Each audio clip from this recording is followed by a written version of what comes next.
in kinetic art, art that moves, and it's just been the past few years that I've really had what I feel are some successes making pieces.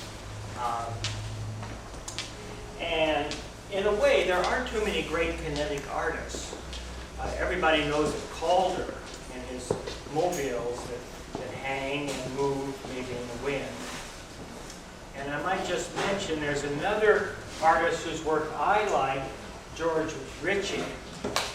And he's done work that was moved by the wind, long, thin poles that could be made out of a heavy metal, but attached so they would pivot. I think there was a piece at the LA County Museum, if I'm remembering correctly, where there were 3 very long, thin metal pieces that will pivot but never actually touch each other, and the wind moves them, and they're really beautiful. Yes.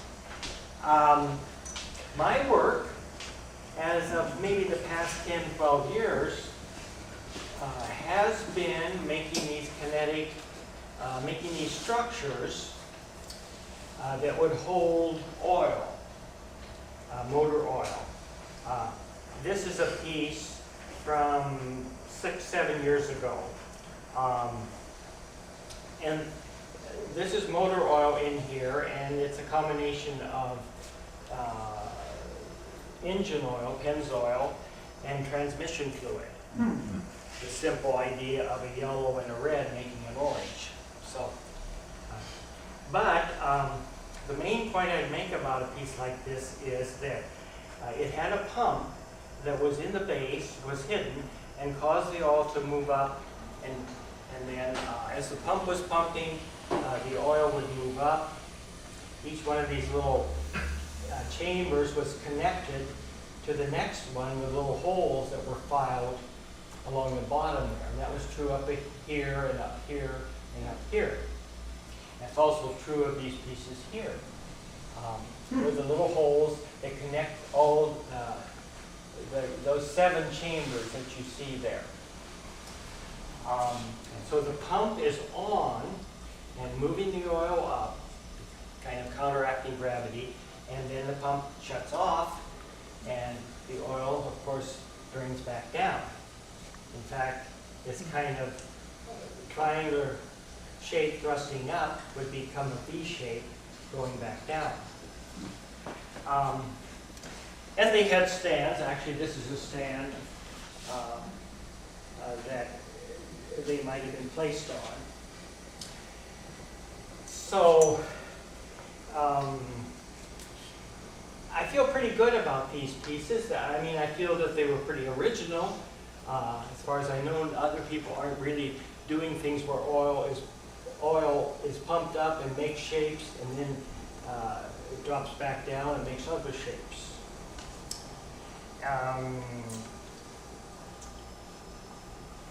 And then a piece like this, which is about 4 years old, this was a little reminiscent of my watercolors. Some of you know my watercolors, and there are still some in the racks behind there.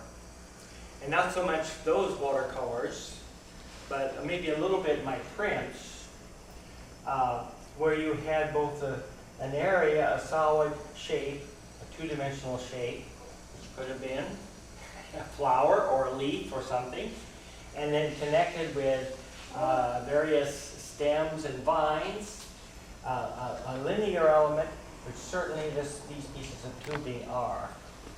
So this is just slightly reminiscent of my watercolors, which I was, in a sense, trying to do in 3 dimensions, and with the additional element of being changeable. So this piece here actually is a newer piece. This is only 2 years old, and it's slated to go to the Halliford Museum, which I'm happy about. And with this piece, and of course these pieces, now the concept is kind of moving into making volumes, 3-dimensional volumes that are hollow, I guess you'd say, and they would hold the oil, and then they would move for a while and shut off, and then the oil would go ahead and seek its level. So that's very much what a piece like this is, where you have a three-dimensional form made out of plexiglass with these little dams or partitions, and the oil can kind of is kind of held there in place, and when this moves, the oil then of course is going to be shifted around. And I'm going to make this move up right now at this very moment.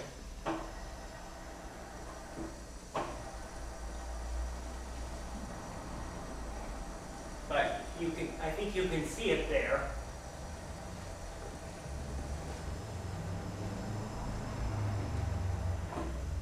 Okay, there's timers which will eventually be activated again and be moving. But there's just this kind of a shift in the concept between using pumps and using motors.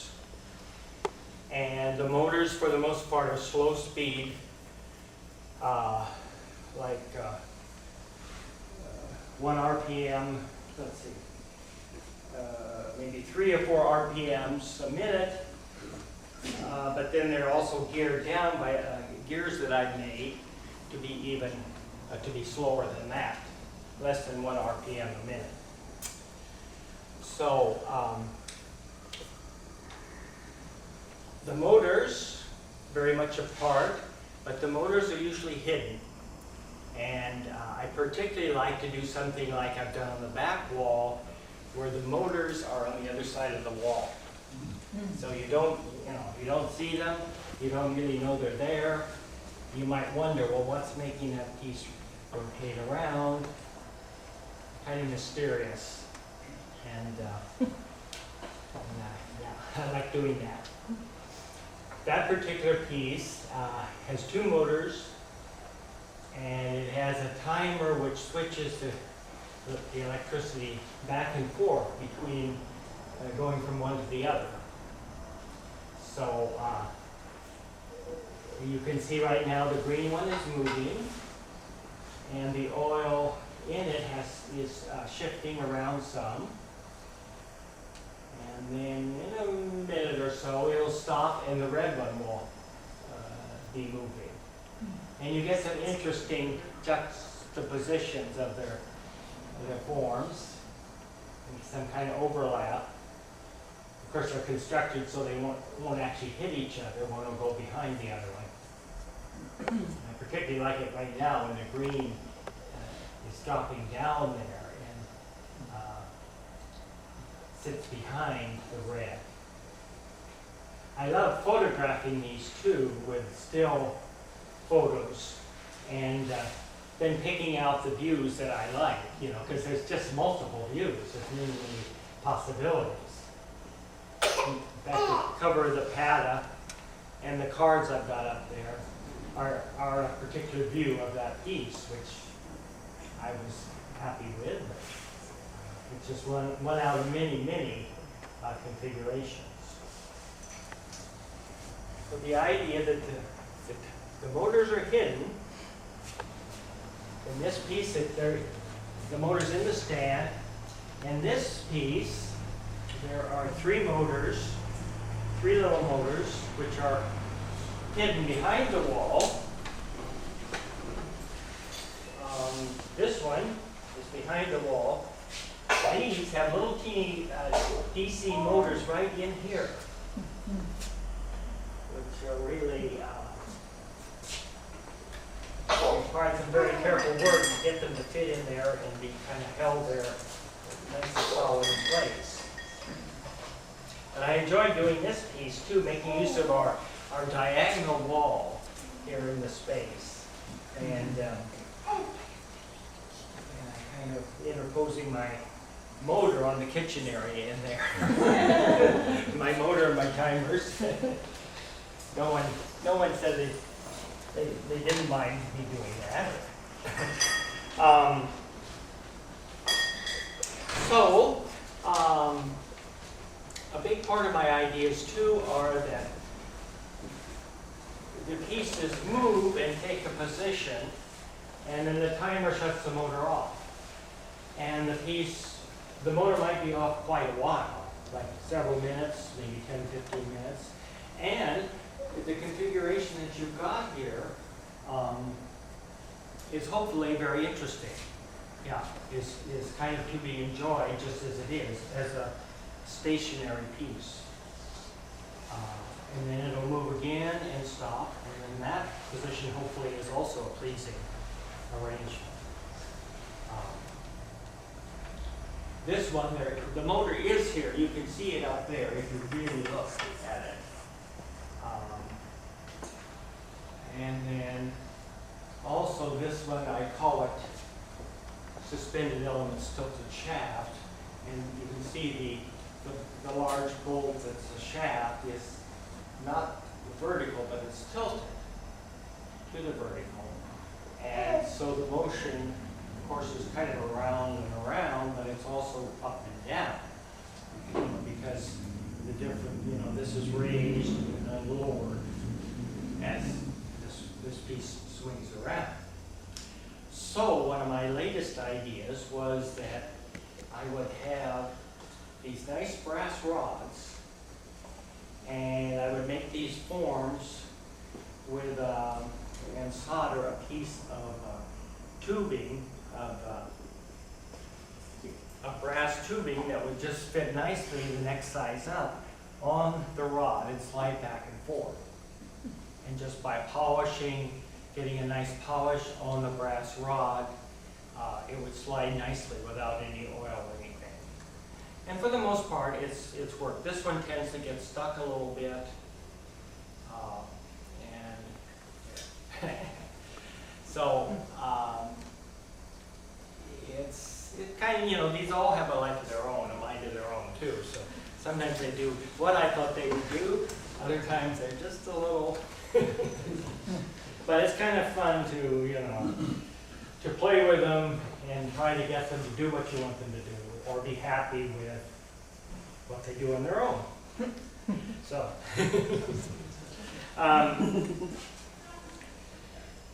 so I am getting more and more into using brass. I think it's a beautiful material. And learning how to solder it and how to bend it and shape it. And this piece up here is kind of interesting too. It's very recent, this brass shape. A nice kind of multi-sided form. It actually was left over from cutting out other pieces and making that piece and this piece. So it was a leftover shape, but then I refined it some, and I threaded the rod so I could get the screw in there. And this piece is just very recent, and Paul Missel said to me he thought there was quite a bit of humor in this piece. That it was kind of I don't know, reminded him of chickens, I guess, moving around in a barnyard or something. For the most part, my work really doesn't have any, it doesn't have too much reference to any storyline, you might say, or any kind of well, it's not about my early life and the traumas of, or someone else's traumas or something. It's not a Van Gogh type approach to art making. Yeah. I've always loved, say, Cézanne over Van Gogh. So.